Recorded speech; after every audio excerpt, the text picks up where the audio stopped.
மாதம் 10,000 சிறப்பு முகாம்கள். உங்கள் வீடு தேடி வரும் அரசு. உங்களுடன் ஸ்டாலின். நம்முடைய மாண்புமிகு முதலமைச்சர் அவர்கள் இந்த அரசு பொறுப்பேற்றிலிருந்து நம்முடைய மாண்பு முத்தமிழ் ஐயா கலைஞருடைய வழியில பல்வேறு திட்டங்களை இன்றைக்கு சிறப்பாக செயல்படுத்தி வருகின்றார்.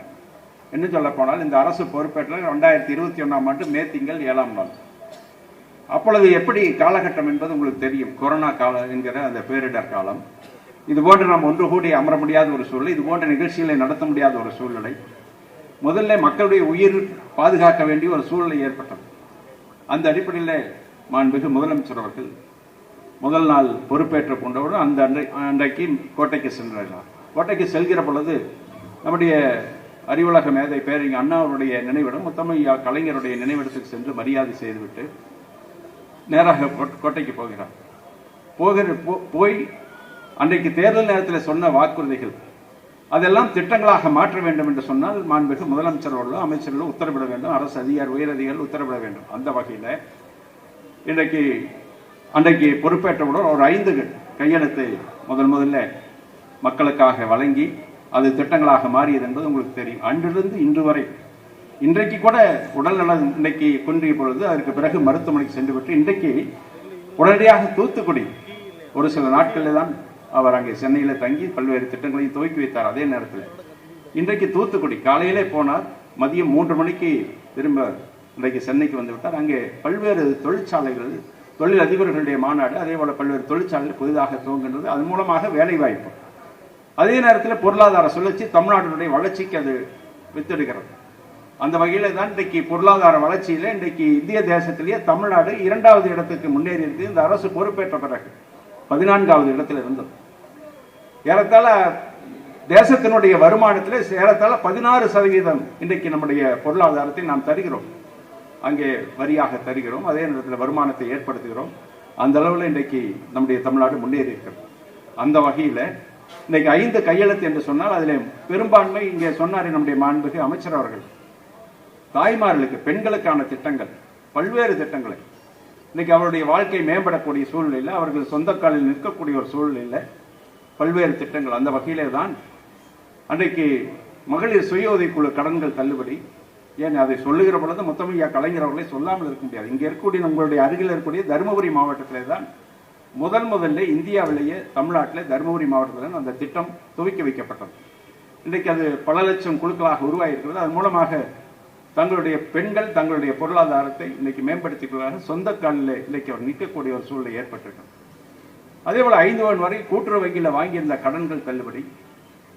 அரசு நகர போக்குவரத்து கழகத்தில் டவுன் பஸ்ஸில் கட்டணம் இல்லாத பயணம், விவசாயிகளுடைய கடன் தள்ளுபடி.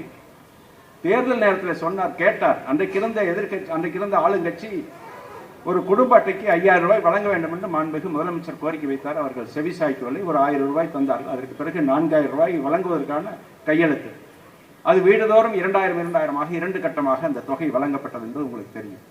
அது மட்டுமல்ல, தேர்தல் நேரத்தில் சொல்லவில்லை என்று சொன்னாலும் அன்றைக்கு காசே கையில் இருந்தாலும் கூட கொரோனா காலகட்டத்தில் கடைகள் இல்லை, ரேஷன் கடை மூலமாக அன்றைக்கு 14 வகையான மளிகை பொருட்களை வழங்குவதற்கான உத்தரவு தொடர்ந்து.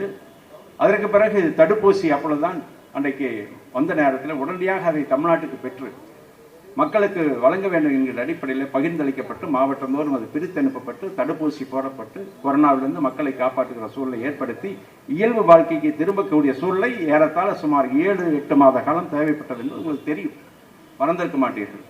எனவே அந்த வகையில் இருந்து அதற்கு பிறகு இந்த அளவுக்கு முன்னேறி இருக்கிறது என்று சொன்னால் இன்றைக்கு நம்முடைய மாண்புமிகு முதலமைச்சர் அவர்கள் எடுக்கக்கூடிய நடவடிக்கை, அதற்கான திட்டங்கள், தொலைநோக்கு பார்வை, அவரோடு இன்றைக்கு அந்த திட்டங்களை எல்லாம் மக்களுக்கு கொண்டு போய் சேர்க்கிற வகையில் நம்முடைய மாண்புமிகு துணை முதலமைச்சர் அவர்கள் இன்றைக்கு அதே நேரத்தில் மக்கள் பிரதிநிதிகள் இன்றைக்கெல்லாம் இணைந்து உங்களுடைய ஒத்துழைப்போடு அந்த திட்டங்கள் எல்லாம் இங்கே வருகிற காரணத்தால் தான் நம்முடைய தமிழ்நாடு இன்றைக்கு வளர்ச்சி அடைந்திருக்கிறது.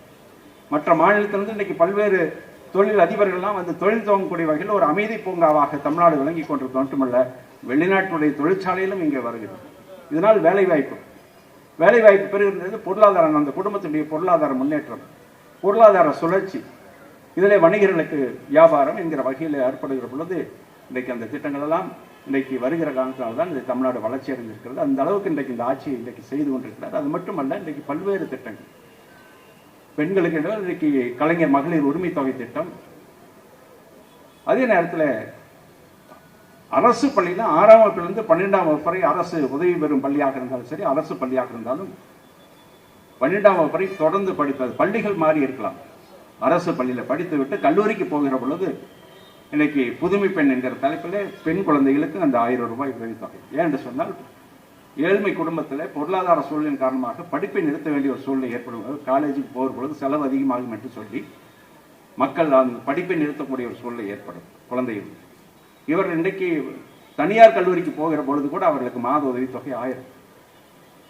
அதே நேரத்தில் இன்றைக்கு மாணவர்கள் செல்வங்கள் அவர்களுக்கும் இன்றைக்கு மாத உதவித்தொகை தமிழ் புதவன் என்கிற தலைப்பில் இப்படிப்பட்ட பல்வேறு அது காரணமாக கல்வியை பெறக்கூடிய ஒரு சூழ்நிலை ஏற்படுகிறது. கல்வி வருகிற பொழுது அவர்கள் தொடர்ந்து வெளி உலகத்தை பற்றி தெரிந்து கொள்ளக்கூடிய ஒரு சூழ்நிலை, தாங்களாக முன்னேறுவதற்கான வழிகள் ஏற்படுகிறது. இப்படிப்பட்ட சூழ்நிலையில் இன்றைக்கு அவர்கள் இன்றைக்கு திட்டங்களை வழங்கி கொண்டிருக்கின்றார்கள். அது மட்டுமல்லாமல் காலை சிற்றுண்டி திட்டம், மதிய உணவு ஏற்கனவே வழங்கி வந்தாலும் காலை என்பது சிற்றுண்டி, காலை குழந்தைகள் எழுந்தவுடன், ஆரம்ப பள்ளியில் படிக்கிறவர்கள் குழந்தை பருவம், காலையில் எழுந்தவுடன் படிப்பதற்கான வாய்ப்பு, உணவு அருந்துவதற்கான வாய்ப்பு இருக்காது.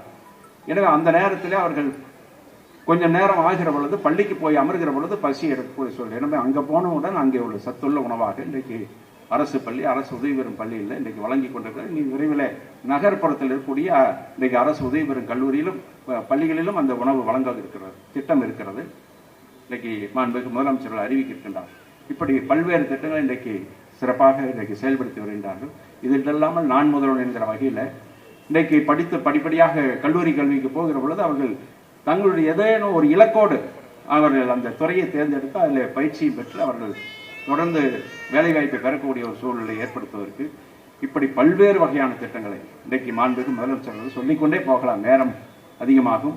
இங்கே பயனாளிகள் வந்திருக்கின்றீர்கள், நலத்திட்ட உதவிகளை பெறுவதற்கு பொதுமக்கள் வந்திருக்கின்றீர்கள்.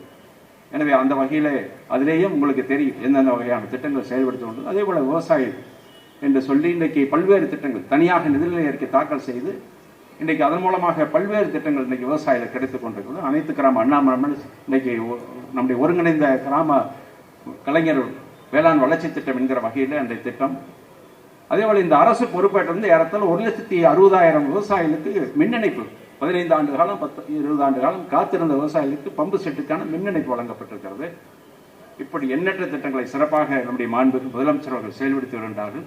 அதே நேரத்தில் அதெல்லாம் இன்றைக்கு சாட்சிகளாக இன்றைக்கு ஸ்டால்களாக அமைக்கப்பட்டிருக்கிறது. நீங்கள் நேரடியாக அறிந்து கொள்ளலாம். நீங்கள் ஏற்கனவே திட்டங்களை பெறக்கூடிய பயனாளிகளாக இருக்கிறீர்கள். எனவே அந்த வகையில் நான் அதிகம் சொல்ல வேண்டிய அவசியம் இல்லை. எனவே அந்த அளவில் இதையெல்லாம் பார்க்கிற பொழுது நிச்சயமாக நாங்கள் சொல்கிற அந்த திட்டங்கள் எல்லாம் இங்கே காட்சிப்படுத்தப்பட்டது என்றே சொல்லலாம். எனவே அந்த வகையிலே இதையெல்லாம் பார்த்ததோடு இன்றைக்கு அதை பற்றி தெரிந்து கொண்டு தேவையானவர்களுக்கு, பாமர மக்களுக்கெல்லாம் அதை கொண்டு போய் சேர்க்கிறவர்களாக நீங்கள் இருக்க வேண்டும் என்ற நேரத்தில் கேட்டுக்கொள்கிறேன். தமிழ்நாடு முழுவதும் 10,000 சிறப்பு முகாம்கள். உங்கள் வீடு தேடி வரும் அரசு. உங்களுடன் ஸ்டாலின்.